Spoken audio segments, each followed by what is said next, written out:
Welcome to Daddy's Podcast. This is the Redefining Plastics Podcast. Welcome to the Redefining Plastics Podcast. My name is Justin Riney. Very excited today. Got a group of folks I've been working with now for quite a while.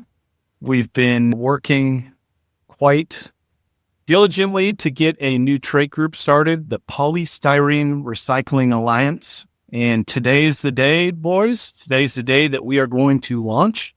And very excited to have you all on here to talk about what we're doing, why we're doing it, and really excited to have you. So I'm going to just go around the horn. I'm going to start off with Joshua Baca of Resilient Partners, who has been instrumental in helping us get this thing going. It's not technically a member, right? But doing a lot of consulting work and helping us along.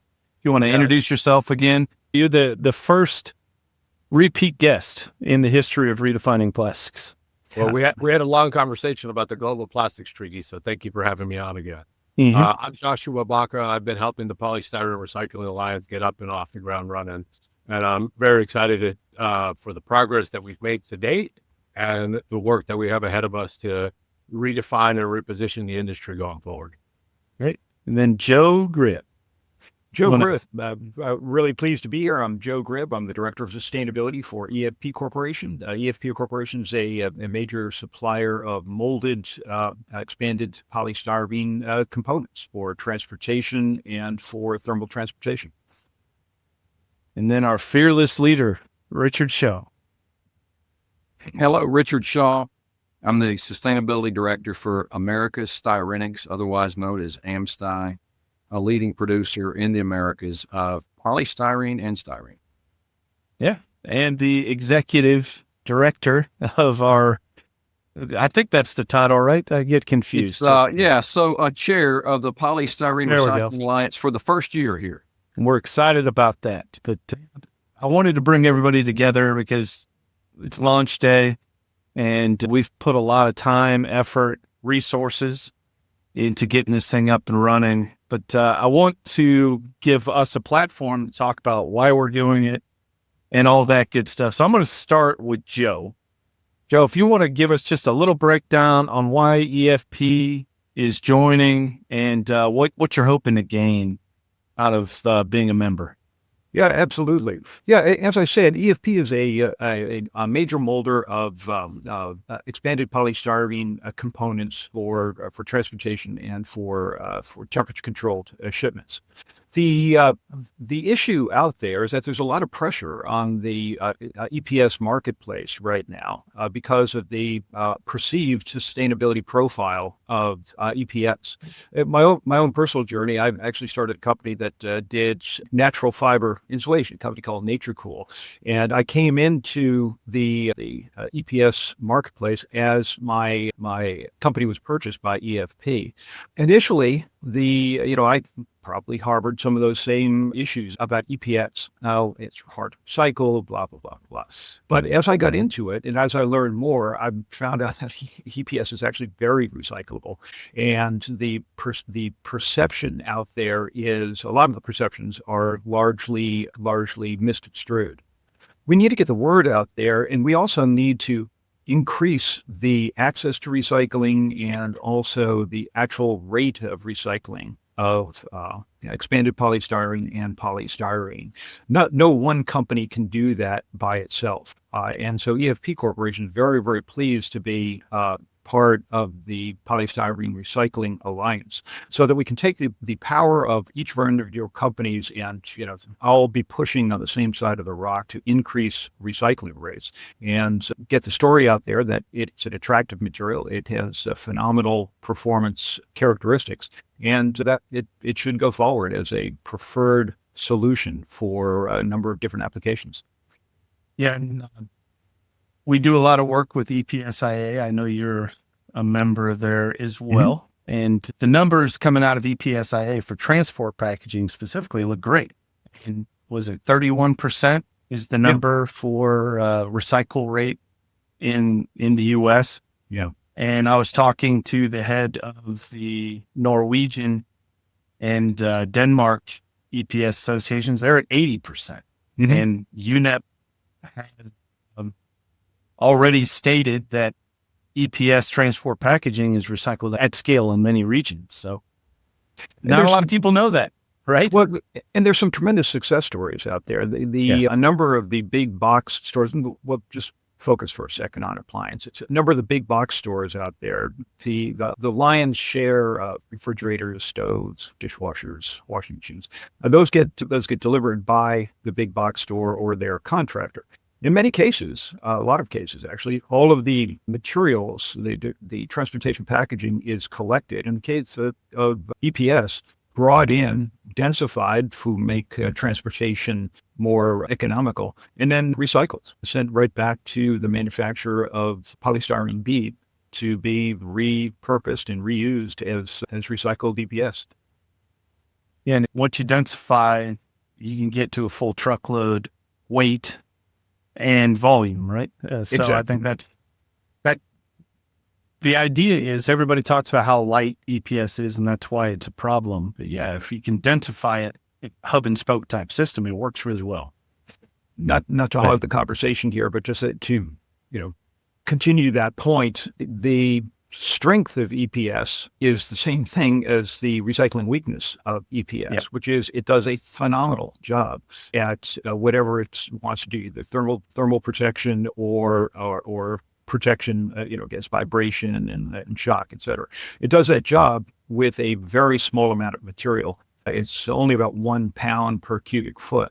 So that's phenomenal for frankly, for the environment, because you can do the job with a very small amount of material. But on the flip side, when it comes to the end of life, it creates a challenge in that you have a very large amount of material, volume-wise, with fairly small weight. And the way recycling is set up in the country right now is that the recyclers make money based on selling the materials after they're collected. And that's all based on weight. And so that creates then a challenge. And Justin, to your point, then densification is the solution there. You take the material, you put it through a compactor, essentially, you do a 50-to-1 densification. And now you have logs of material that can be palletized and put into an 18-wheeler and a full load, not 1/50th of a full load. And there's a lot of EPS manufacturers all over the U.S., so it's not like you're going to be shipping this long distances from wherever you're collecting it. You've got somebody close that's molding EPS. Indeed. Yes. So Richard, you're my partner in crime here. I think it's what we've been saying for the last year, as being one of the 2 founding members of the Polystyrene Recycling Alliance, and it's been a lot of effort, right? But why don't you give the folks just a little bit of a breakdown on why AmSty decided we needed to do this and what you're hoping to gain out of it? Sure thing. Thank you for the opportunity. Yeah, so well, Justin, right? Because my company, your company, who are normally competitors in the commercial space, decided to join together from an industry standpoint to drive, greater recycling and circularity of all types of polystyrene. And the reasons for that are very straightforward. First off, we have a number of customers that are asking us and are buying recycled polystyrene from us today and have been doing for several years. And that customer demand is growing. So we need to make sure that we are increasing solutions for our customers who want it. It's kind of an initial business reason, but beyond that, just from a sustainability standpoint, it's simply the right thing to do. A core tenet of sustainability is reducing waste, and what we're doing as an alliance is all about collecting all types of polystyrene, PS, XPS, EPS, and then getting it to these responsible end markets that can put it back into new consumer products. And so, one of the things that we know, but not necessarily everyone knows, is that polystyrene is essential and versatile, and it provides a lot of life-enhancing benefits to consumers around the world, whether it's medical applications, food preservation, energy conservation, personal safety products. The war on COVID was fought and won with the help of polystyrene, from petri dishes and test tubes where the virus was studied to syringes that deliver life-saving vaccines. So it's a wonderful material, but we do have an end-of-life challenge that we need to devote more effort to. We've been recycling polystyrene for several years. It's being recycled today, but we want to take it and get it to scale. And, as we started this alliance, one of the first things we did is we hired a third-party independent expert to kind of tell us where are we today. And that group is Resource Recycling Systems, RRS. And they did a study. They surveyed over 8,500 recycling programs around the country. And they came back and they gave us, kind of a starting point. And frankly, it's much better than we thought it would be. Today, 105 million Americans, or 1/3 of the population, have access to recyclable one or more types of polystyrene. And several formats are on the brink of qualifying check locally claim. Means it's not yet widely recyclable, but it's also not correct to say it's not recyclable. So we're starting from a good point. It's not square one. We're already several steps down the road, and we're on a mission to get all types of polystyrene to widely recyclable status, meaning that consumers can recycle it. And then there's several milestones on this journey. We've got to help ensure that it's actually recycled. And then we have to demonstrate that this is being done at responsible end markets. And one of the things that we are learning is that a lot of materials being recycled today, but it's not highlighted. It's not visible. People keep it kind of close to the vest. Frankly, this material is a great feedstock, and some people just don't share it broadly because it's proprietary. They don't want the competitor to come in and take it from them. Well, we're going to work with members across the value chain to shine a light on it. And the other thing that's important is right now as we speak, there's an incredible transformation underway in the industry where a lot of recycling capacity is going into the ground, whether it's mechanical recycling, advanced recycling, dissolution, you name it. And we are on a journey to a much better place. And it's very important that we look at the front windshield on this journey and not the rearview mirror. Because a lot of the data points, the narrative that's out there today is based on a rearview mirror perspective. We're looking out the front windshield and we see that it's entirely possible to reach widely recyclable status by 2030. Could not agree more with everything you just said. And I want to bring Joshua into the discussion now. Richard, I know you would say that the PSRA today would not exist without the support that we received from Joshua Baca and Resilient Partners. Amen. The main reason why I wanted him to come on here so I could brag on him a little bit, because he's not technically a member, but he's been instrumental in making this thing happen. And wanted to give Joshua just a little bit of time to talk about what his company's doing and then how he's supporting what we're doing through the PSRA. Well, thank you, Justin, for those kind words. Our job has been pretty straightforward and simple. It's to make you guys, position you guys to do the good work that you want to do. Yeah, you've got the connections, you've got the relationships, you're the one that made it all happen. It's been a total team effort, but I appreciate that. And what I think gets me excited about the work that you're doing is really kind of three things that stand out to me. It's one, the work you're doing to highlight that your material is inherently recyclable and that it can be recycled over and over again. I think Richard just highlighted that it could be recycled via advanced recycling, dissolution, mechanical recycling. That all of the above approach strategy to me is really one of the core tenets that's going to make this group succeed. I think the second thing that gets me excited about the work that you guys are doing is it's not only this effort to increase access to recycling, which is much needed, but also to increase recycling rates. I think that's really important because there is a global movement today for sustainability, I think, as Joe mentioned, where people want to see their products recycled. They want to see more recycled content. They want to see waste out of the environment. And I think you guys have set a really good North Star journey and the work that you're doing there. And I think the third thing that gets me excited, which is really in my DNA from where I come from, is changing the misperception that your product is either problematic, unrecyclable, or unnecessary. And I think about that as really important is that we're running a campaign. I come from a campaign background. I've worked presidential campaigns and Senate campaigns and all that sort of stuff. And one of the things that you're taught at a very early stage in that process is to drive a narrative. And for us to drive this narrative with proof points and data and science that the material is recyclable, that it is not problematic, that it is necessary, to me lays the foundation for the work that you guys are going to do forward or going forward. And you add that onto some of the data work science that Richard walked us through, it gives you a very clear roadmap of where you are and where you want to be. And I think very few organizations can say that today. Where I'd like to go with this next is very similar to where you started us on the path, but most people, when they hear styrene, polystyrene, they think the trade name styrofoam or EPS or expandable polystyrene. And then they don't think much further beyond that. Obviously, our products go into a lot of different applications. EPS is great. Joe already mentioned all the great things that EPS does. We're going into refrigerator liners. We're going into, as Richard said, syringes, petri dishes, so many different things that this material does. And we're on multiple target lists, I guess is the way that you could describe it. Different organizations have marked us out to be something to be banned. Polystyrene in all of its forms, not just styrene, not just polystyrene or expanded polystyrene, anything that's made out of polystyrene is on the chopping block right now. Yeah. Most people, when I tell them that we're doing this, say, well, hasn't the ship already sailed on that? Haven't you guys already lost the battle? So what do you guys think? How do we change hearts and minds? How do we really get people to understand that our products are more than what they think they are and they're recyclable? I'm going to start with Joe and then we'll go around.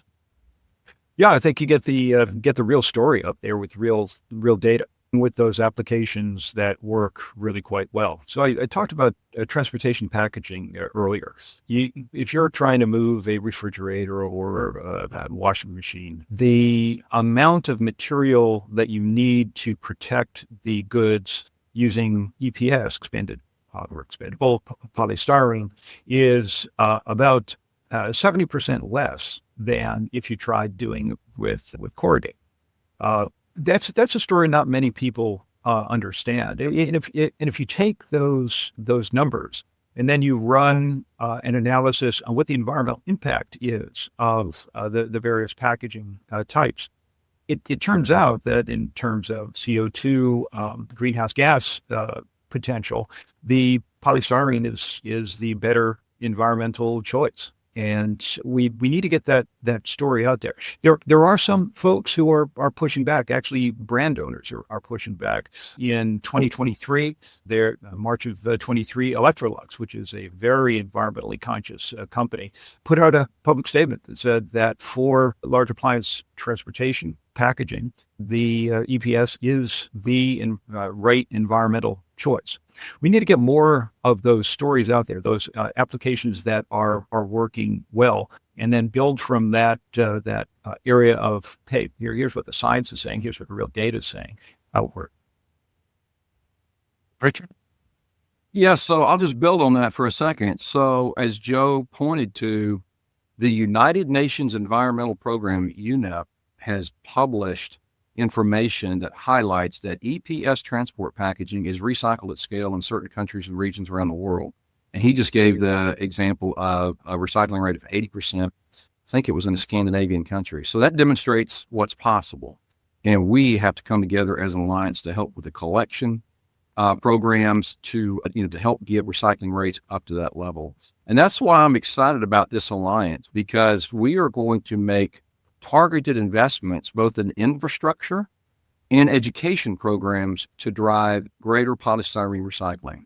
You say infrastructure, what does that mean? Does that mean that we need more densifiers? Does that mean we need more sortation equipment? Do we need more education to highlight what's involved with recycling polystyrene and how to do it so that we can drive much higher recycling rates? When you talk about kind of what's in it, I'm reminded that we're doing this because it's the right thing to do. It's inherently the right thing to do. And we're on a journey. I'll use that word again. And I've seen this movie once before. I've told a story, but I'll tell it. I'll tell it every chance I get. I was in the paper industry for 30 years before I came over to the plastics industry a few years ago. And before I went into the service and in college, I worked in a grocery store in high school. And I would take the boxes of consumer goods off the truck. We would take them out into the store and we'd put the canned goods and the cereal boxes up on the shelves. And then we would take those old boxes to the back of the store and we'd put them in a furnace and burn them because there was no market for them. And this was the early 1980s. Well, that changed rapidly as that industry recognized that was a valuable feedstock. They put in place infrastructure And by the time that I was in the mid 2000s and running the fiber procurement program for International Paper, we were competing with the Chinese globally for old boxes called OCC, Old Corrugated. It had gone from no markets to global competition within the span of roughly 15 to 20 years. We are on that same journey here. Post-use plastic, polystyrene, and other plastics are hydrocarbons. They have value. They're highly desired. And we're going to see a transformation where this material is increasingly purchased because it has value and then repurposed back into new consumer products. It's a very exciting journey to be on. Joshua, what do you think? How do we change hearts and minds? Well, I think to your point of the question about, have we lost the battle? The answer is no. And the reason I say that is, the data work and the science that has been done by the team shows that 105 million Americans, or a third of the U.S. population, already have access to recycle at least one polystyrene item. That's a huge milestone. Bans rarely work. We've seen it. People lack access to basic recycling today. Tons of people in the U.S. population do. So if you ban one product, all that's going to result in is another product ending up in the environment. I think what is needed here over the long term is a concerted effort to educate, using the data, using the science, using the story, showing progress, talking about to lawmakers, to stakeholders, to NGOs about some of these things over a concerted period of time is how you change hearts and minds. It's going to be driving a narrative on a regular basis. It's going to be showing progress on the data and the science that you're doing. It's going to be showing progress on the products that are inherently recyclable. It's going to also include things like showing the carbon footprint. A McKinsey study showed that polystyrene compared to other materials has a lower carbon footprint compared to alternative material. That's a good thing. And so I think when you take the sum of these activities together and you put them up in one basket, that's how you change hearts and minds over a long period of time. I totally agree with Richard. It's a journey. And I like to think about it as a baseball game. We're like in the second inning of a baseball game. There's still 7 innings of baseball left to go. And, maybe we blew out the first starting pitcher, but we're down 14-0, but we got to come back in us, folks. We got to come back. We got a deep bullpen and, with a little bit of offense, some good defense and some sound pitching, I think we'll be okay over the long term. Could not agree more with all of that. So we're investing our own money into this thing, right? We're putting our own money. We've got a budget in place where we're going to invest to solve the problem. And I think the one thing, since I've started doing this podcast and I get challenged on a lot, is the industry is not willing to put their own money to solve these problems. And I can point to everything that we're doing and say, yes, we are. And as a group, we are going to pay money to solve the issues, and we have to. I think that's an industry-wide thing. Everybody in the industry has to get involved. We need this public-private partnerships to make these things happen. We need to work with the NGOs, the center-left NGOs, as Richard likes to say. We got to work together if we want to solve for all the issues that we talked about. And I'm really excited about it. But the one thing I like to ask everybody on this podcast, one question. Joe, what do you think of when you hear the word plastic? A couple of different things. I think it's essential material. Okay. If you just take a look around your room, you look at the headsets that I'm wearing, et cetera. Plastics is a part of our everyday life. It's an essential material, and it's something we simply can't do without. That's one thought. The other thought is, there is a plastics waste problem. There's as much plastic waste generated worldwide as there is the total weight of the human population. That's a lot of waste. And so the plastics industry needs to roll up its sleeves and make the recycling a reality. As Richard said, used plastics is an incredibly valuable feedstock going forward. And we got to make that work. So those are the two things that come to mind. The essential material that literally we can't do without, and the other one is an issue that we all need to roll up our sleeves and fix. Richard, what do you think? Yeah, so I'll tag on to that essential description that Joe mentioned. And I say that, again, from 30 years in the paper industry, At one point, I was in a food service business that made the paper cups that you get in quick service restaurants like McDonald's, Starbucks, Wendy's, you name it. And what some people may not realize is those paper cups are not just paper. The inside of the paper cup was lined with polyethylene because paper's not impervious to water. When paper gets wet, it turns to pulp. And then we had a lid that was typically made of polystyrene, sometimes polypropylene. So I've seen the intersection of paper and plastic and how they work well together in certain applications. The other thing I want to touch on is just this conversation about putting our own money into it. You're doing that. The good news is we don't have to do this by ourselves. We're going to work very broadly with a wide array of stakeholders who have common interest. And where can we amplify and supplement? And one thing exciting about this journey that we're on is if you take polystyrene might be like 5% of the packaging market. It can be kind of hard to just recycle 5% of something. But because of these transformations in recycling technology, mixed plastics are going to be increasingly desired in one basket. And so that means not just polystyrene, but polyethylene, which is the much larger resin, and polypropylene, which is a distant second. We'll get to ride along with those guys frequently. And so now you're talking about collecting 80% of the packaging market together in one basket. Becomes a lot easier, more efficient. So, that's a part of this journey that we're on. And again, very exciting to see it taking shape. Joshua? I think I've asked you already, but might as well get your response again. When I think about plastics, I think about it being recyclable. It's manufactured to be recyclable. It's inherently recyclable. 105 million Americans today have access to recycle at least one polystyrene item. There are breakthrough technologies coming to the market that can recycle more types and more volumes of plastic, whether on polystyrene, whether it's mechanical dissolution or advanced recycling. 3 different technologies can take that today. So when I think about the material, I think about it as recyclable. The challenge is not enough of it is recycled today. And that's where we need to focus our efforts on going forward. Yeah, completely agree. So Richard's got a hard stop because he's got to go do the rounds on some interviews. So I want to give Richard an opportunity for any kind of closing thoughts, any other comment, things that we might have missed that you wanted to highlight. Thank you for that. I think we've covered it fairly well here. I agree with Joshua. Our material is recyclable. It has been recycled for many years. It's being recycled today, and it's going to be recycled at much greater scale in the future. The notion that it is problematic because it's not recyclable is a false narrative.